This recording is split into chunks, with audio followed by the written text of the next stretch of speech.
We needed that moment. I know he needed that moment. He played amazing all night. Typical Draymond type of game where you look at the stat. If you didn't watch the game, you look at the stat sheet, you'd probably be like ho-hum. But if you watch the game, you understand his impact. And then to finish it off like that, me setting the screen, switching roles, me setting the screen for him getting up, dunking it, and getting the crowd going. And he didn't ask me about using the night beforehand. So his night to shine. You love it. Definition of strength in numbers. The Warriors use their 13th different starting lineup. That's tied for the third most in the NBA, behind the injury-riddled Pelicans and the 76ers. So, Mark, I was in the building for the first game. Yeah. You were in the building for the second game. What have the Warriors truly found? Oh, did I miss you? I mean, I was there. Oh, so you were low-key. Busy, you were incognito. Shaking hands and kissing babies. I saw you. But, okay, then how about this? What was the intel you gathered from the Warriors in this starting lineup? Well, first of all, they went from strength in numbers to that. Those numbers ain't strengths to now they're like musical chairs. And Steve Kerr is in the most interesting spot, I think, a coaching spot of his career where he's just got to evolve and change per game. As you saw on this graphic, this is another different starting lineup. The Warriors go to Houston. I don't think even Steve Kerr knows who he's going to start yet against Houston. And they're going game by game. Does this work long term? Hey, look, they're 14-9. They're in the cup, yes. But that could be a blessing and a curse using so many different starting lineups. Yeah, I mean, look, the biggest takeaway for me this weekend is that they started Jonathan Kuminga. They decided they're going to ride him and they're going to put him in the position to answer. Can he be the next star for them? Can he be a star alongside Steph Curry? Can he create enough offense for them?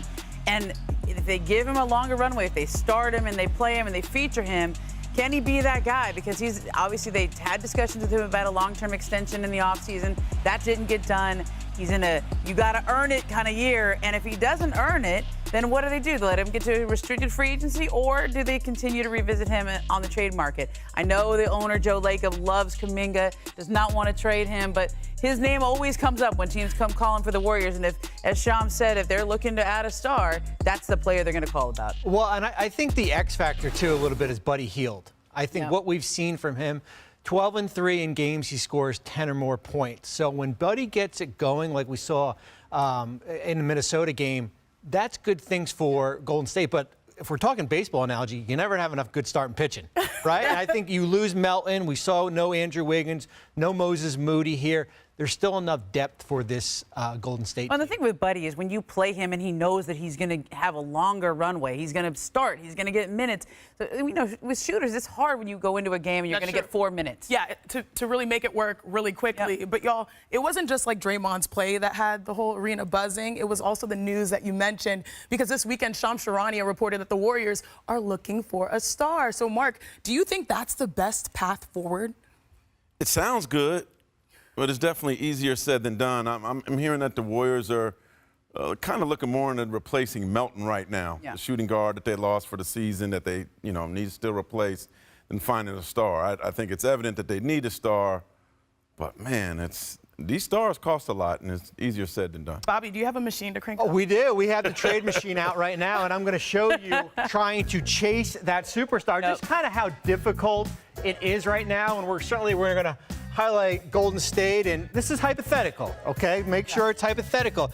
And when we're looking at a team like the Miami Heat, remember the apron rules. Both teams cannot take back more money. So it's almost like a Rubik's Cube. It works on one side, it doesn't on the other. So when you're looking at a player like Jimmy Butler, makes $48.8 million, you basically have to stack all these contracts.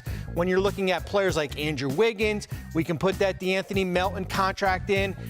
Brandon Podziemski, for example, just some names we're throwing out there. That's just 3 players to get Jimmy Butler, and that does not work. You're basically going to have to add more players. So in a hypothetical Jimmy Butler trade, you're basically trading out 5 players to get 1. I think, Chiney, for Golden State, singles. Do what Dallas did the last couple of years. They traded 3 first-round picks for Kyrie Irving, Daniel Gafford, and P.J. Washington. That's the approach to take Keep there. the baseball analogies going. It's that red that scares me, that tax option. But, y'all, I told y'all it was a big weekend for Golden State, the entire state, because let's head south to SoCal, where LeBron James, he sat out the first game of the season, which we know his goal was to play all 82. So here we go. LeBron James taking on the Blazers at home. No LeBron for the first time this season, but it was totally warranted.